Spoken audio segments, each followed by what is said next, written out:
I will just talk about some of my ideas on what I believe. I have 15 minutes, so it's 3:30, 3:42 or so. I will finish. Uh, so the so I served these three institutions now for the past 27 years and done a few things. But in this particular talk, I'm going to talk about what we need to do next as a country. In fact, the previous panel discussion, the conclusion they came up with, what Ashish said, the new institutions is what I also believe. We need to do something on those lines. So I will also share some of my thoughts on that. This is one slide that talks about the current status of India's R&D. Now, currently, if you look at the rankings and whatever it is, we have the maximum number of institutions in the world. Nobody has more institutions than India. And that's because we have so many tiny, tiny institutions, right? I mean, look at JNCSR, the finest science institute in the country, has 45 faculty. And NCBS, yesterday, I was also talking to Shashidhara, 40 faculty, 45 faculty. What is that? I think these institutions should have 200 faculty each, right? That's what it has become now. Our good institutions haven't scaled up. All IITs, 23 IITs today admit about 17,000 students at the undergraduate level. One large US university would admit as many students, right? What our 23 IITs do. IITs are also very tiny. So because we have created so many of these small institutions, which are high quality, but we haven't been able to scale them up. That's one big challenge that we have. And in terms of number of students, we have number two. China has more students than us. Their gross enrollment ratio is also twice ours. We don't have enough the seats in these institutions, even if everybody wants to study. And in terms of research, we are ranked third. I think we are writing lots of papers. I mean, I don't know who is reading them. I think people seem to be reading themselves and then citing them, and then it has become a sort of a self-propagating kind of a mechanism. And patents, we are also filing lots of patents now. I mean, sixth for patent filings, and even that we have seem to have perfected the art. In terms of citations, we are ninth for citations, and but these are all, most of them are national citations and cited within the institution. And that's also one model that is evolving.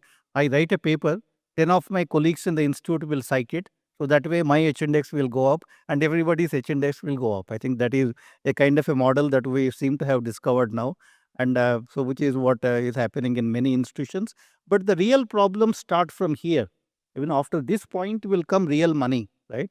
What real value creation out of your research. So the for innovation, we are ranked 39th right now. The innovation is, what have you done with this research? Have you created any wealth out of this research? I think in IT, we have done very well in terms of unicorns and all that, that at least pulls us up to 39th. Otherwise, things would have been much worse on that parameter. So thanks to IT, we seem to have done well on the innovation front. We are not spending enough money. I think all of us are telling each other that we are not spending enough money. Unfortunately, none of us can do anything about it. So I hope one day the government will recognize that we need to spend more money and will actually do that, real money. And so that again is needed.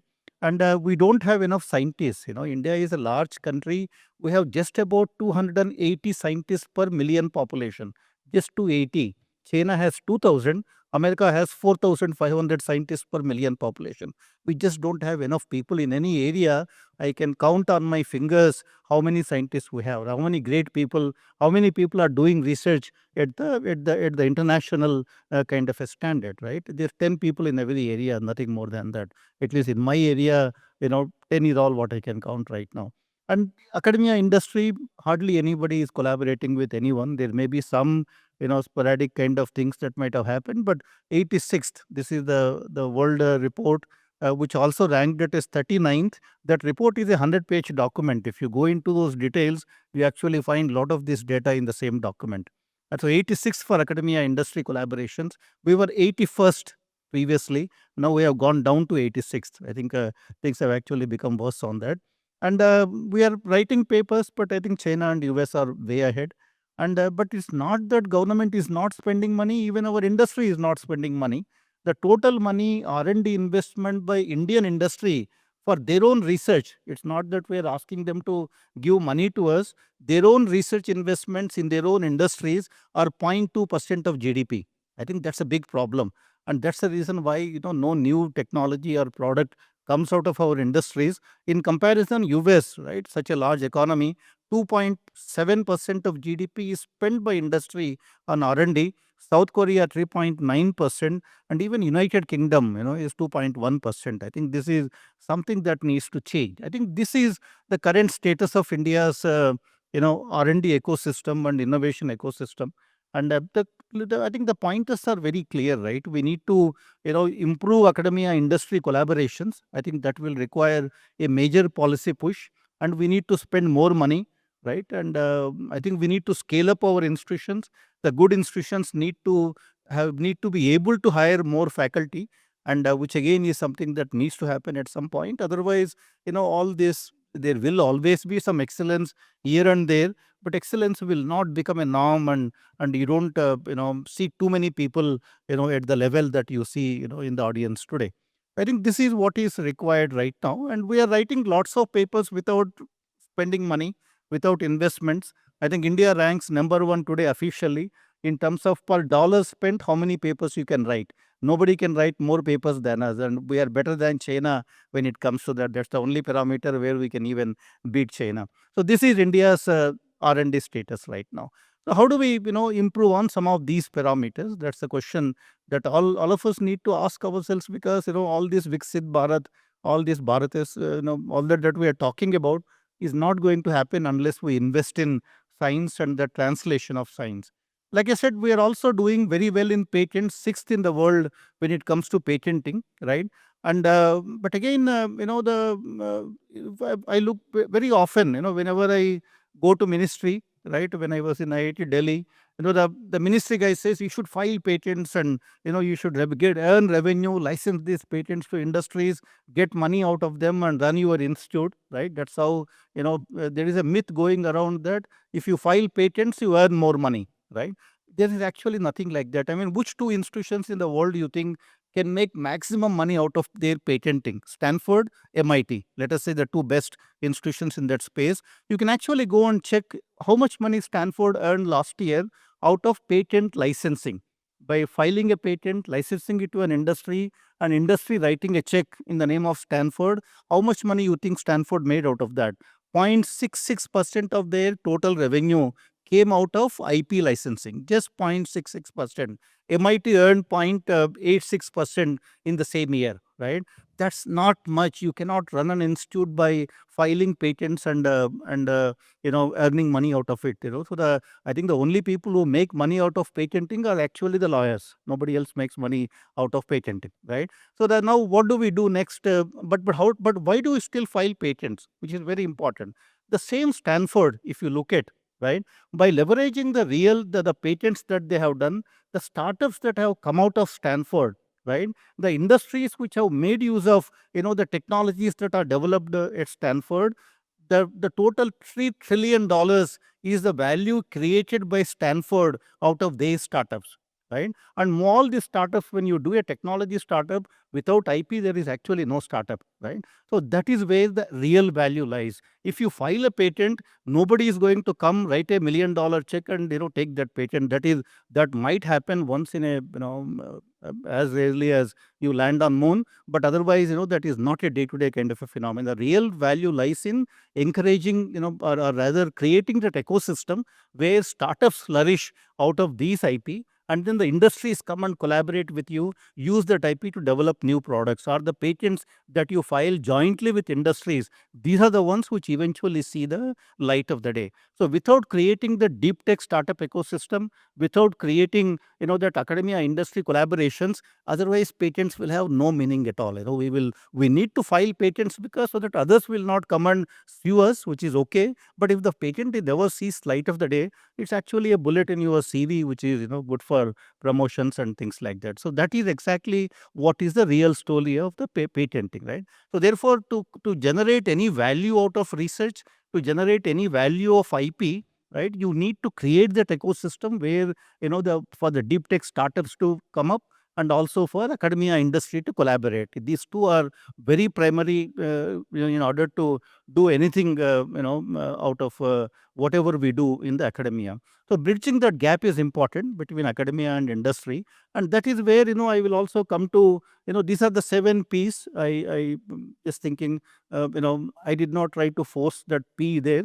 I think they came very naturally. So you start with a problem, right? The problems become projects. That's how the sustainable translational ecosystem should look like. Those projects, you do research on those projects, you write papers, and you also file patents. I think that's a process that goes hand in hand, right? Out of those papers and knowledge and that you generate and the patents, you build prototypes, and those prototypes become products, where it could be through startups or it could be through industry collaborations, and then those products earn profits, and then part of those profits go back to solving more problems and then creating that ecosystem which is self-sustaining. I think if you unless you do this, and you will never be able to satisfy anybody in the government that we are doing great things with the research. So I think we are stuck with projects and papers for almost like half a century. I think take money, write papers. We were all good. I think we all made our careers by doing that.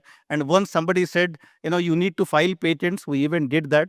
So now, a lot of patents are being filed, but that's not going to solve anything. I think unless we move forward and start building prototypes, start building, commercializing some of these, I think things will not happen. This is not to say that basic science is not important. I come from a deep technology kind of institutions like IITs and BITS Pilani now. So therefore, my all of this I'm talking about is primarily for the technology kind of research, and without science there is no technology anyway. So this is an integrated innovation framework that we need to create: education, research, and innovation. An institution, if you look at, these are the three verticals an institution would basically focus on: providing high quality education, generating new knowledge to research, and then translating that knowledge for societal good. And the research today is coupled to library, right? I have actually done an informal survey myself. 90% of PhD problems today come out of literature review, right? That's why all our theses start with the literature review, right? And what is actually required is a system which is more integrated, where the ministries are coming and giving you problems, right? The defense DRDO is coming and giving you problems, space is coming and giving you problems. All these agencies need to come and talk to the academic institutions and give you the real problem so you can do something out of that. I think that is not happening. Unfortunately, the people who have problems, they have their own institutions too, right? They only go to their institutions when they need to solve a problem, but they don't come to any of our institutions and engage this larger cross section of faculty we have to solve any problem. And in the absence of anybody expecting me to solve a problem, I'm in a state where I can create my own problem, spend my lifetime solving my problem. That's exactly what is happening with the academia, right? Where people are good here. I mean, there is nothing wrong with the people, but they are working on a problem which is their own creation, not given by anybody to them to solve, right? That's what it is. And we go to a committee, we present it to a few people who are also like us, right? And then we convince them, they give us money, and that's how the vicious circle completes. So this is exactly what is happening today. And if we ever want to break it, I think policy and our funding mechanisms need to be different. And I think this is where India, like I said, the IT, right? We have 120 startups now, unicorns, right?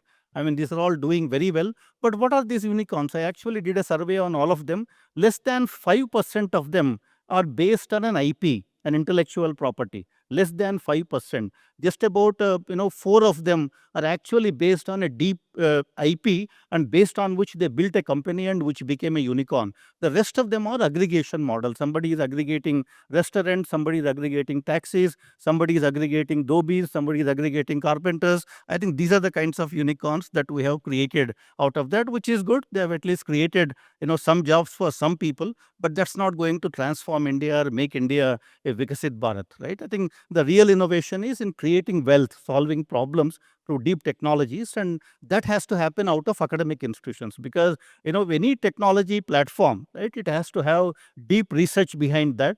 That can only be done from academic institutions which have the expertise of carrying out that kind of a research. Education research, I think we seem to be doing well.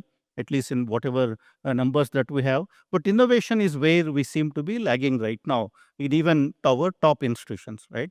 And so that is where, in fact, at IIT Delhi, when I was the director for 6 years, we said, this, how do we break this siloed structure?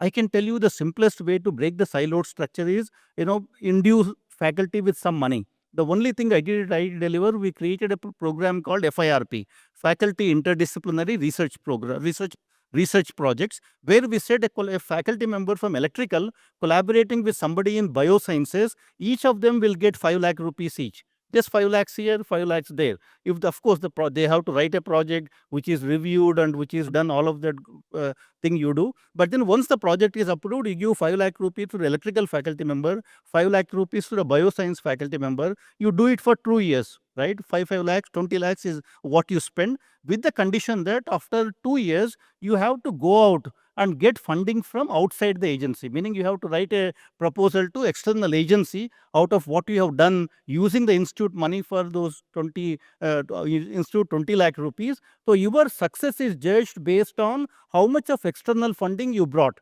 right? That is the measure of success. And of course, you write papers and patents and all that will naturally happen in any funding that you provide, right? But the success is measured based on how much of external funding you actually generate. So that is what I call the idea factory approach. Idea factory to me is bringing these unlike minds together, where people with different cultural backgrounds, people with different disciplinary background, or people with different attitudes. Academia industry collaborations fall under those different attitudes. At IIT Delhi, during my 6 years, we signed the MOUs with almost every institute that existed in Delhi, because it was so easy. And so we also created this FIRP. We migrated to MFIRP, multi-institutional faculty interdisciplinary project. I even spoke with Anurag at the time, and he funded some of his faculty. We funded some of our faculty, and that's how we connected IIT Delhi faculty with institutions outside and even departments within IIT Delhi by giving that 5 lakh rupees each for 2 years, kind of a thing. We spent about 7 crores at IIT Delhi in funding this FIRP, MFIRP projects, and after about 4 years, when we looked back, we had something like 130 crores of funding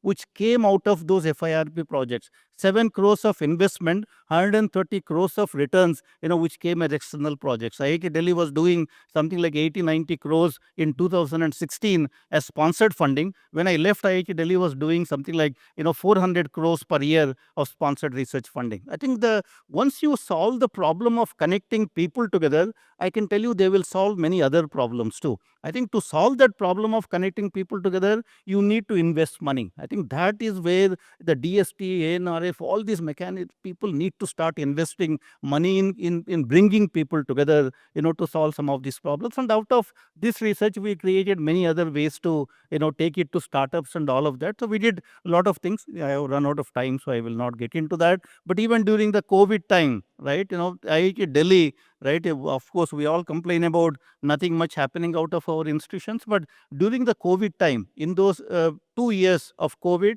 IIT Delhi developed so many technologies, from a low-cost, antigen kit, right, 50 rupee kind of a test, to low-cost RT-PCR kit, right? All of that we could do because the entire institute, whoever were left there, were all working on COVID. So once they start working on a focused problem, with funding provided to solve a problem, the same institutions can transform themselves. I think that is all what is needed to solve India's problem. If you look at ISRO, why do you think ISRO has succeeded?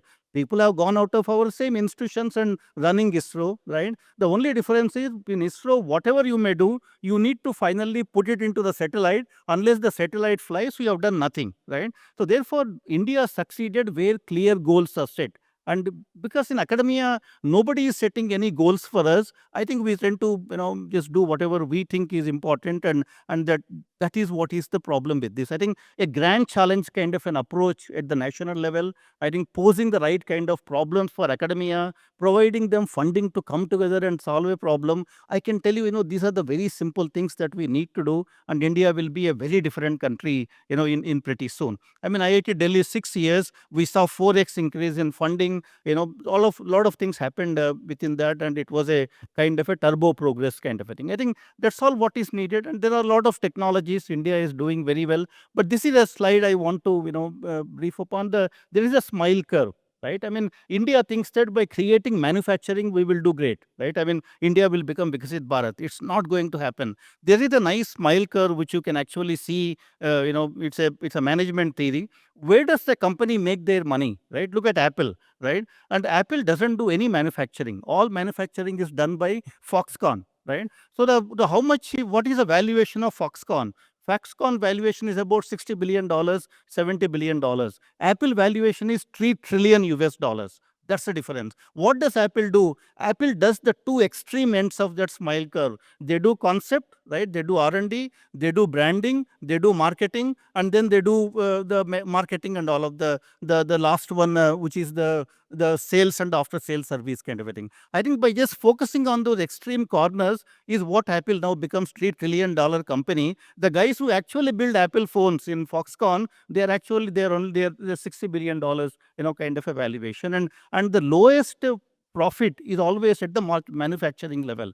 I think India needs more product companies, people who can think of a product which will solve a problem. I think look at any US companies. All the $1 trillion companies today are all in the US. There is not a single $1 trillion company outside US except for the Saudi Arabia Armco. I mean, that is a oil company anyway. But all the technology companies, Europe has not been able to create a $1 trillion company. No one is able to create a $1 trillion company out of US. Because US has perfected this art of product companies, right? They don't do any manufacturing. Nvidia doesn't do any manufacturing. All manufacturing is done by TSMC, right? I think that is a model we need right now. We need more product startups. That is where BFIs, kind of institutions probably can make a difference. And but today the problem is, for everyone to solve a problem, right? For me to do research, for me to build a prototype, for me to do marketing, for me to sell it, all that is not going to happen. I think not everybody can do all of that. And that is where we need some labs. We need some institutional mechanisms, institutions which can actually handhold faculty, which even take this IP and do the rest of it, without that faculty member. Because faculty members now need to guide the next PhD student and write the next paper. I think for expecting faculty to stick with one single thing that they are doing is not going to happen. So I think that is where I believe, we need labs.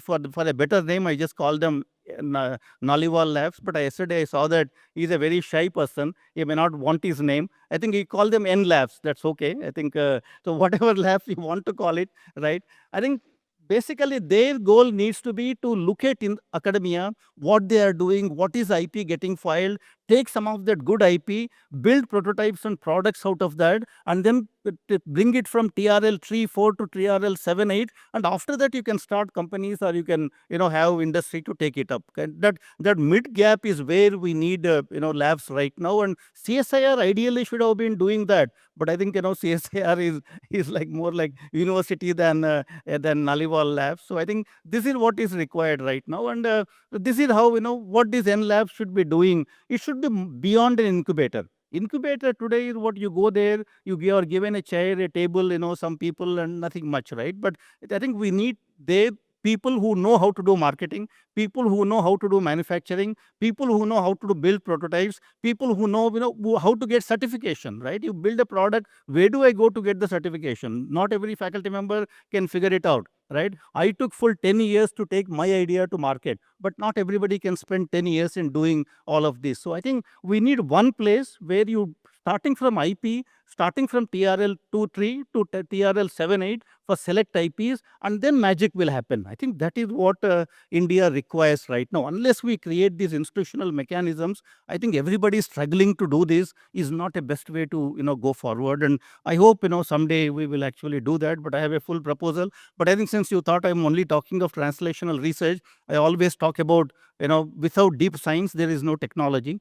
Behind that mobile phone, there are at least a dozen Nobel Prizes. At least a dozen Nobel Prizes you can put behind that Nobel Prize. And I think the top talent not only doing science, they are not even doing PhD anymore. I think that's another big problem we are going to face as an issue right now. I think India needs more such institutional mechanisms to work as a bridge between academia and industry. Unless we create that, I think this problem will survive. A few who have that escape velocity, moving up and doing something is not going to solve a problem. I think we need more and more people, to actually be doing that. That can only happen by doing an institutional mechanism, by creating that institutional mechanism. I'll stop here because I think I have run out of time. Thank you very much.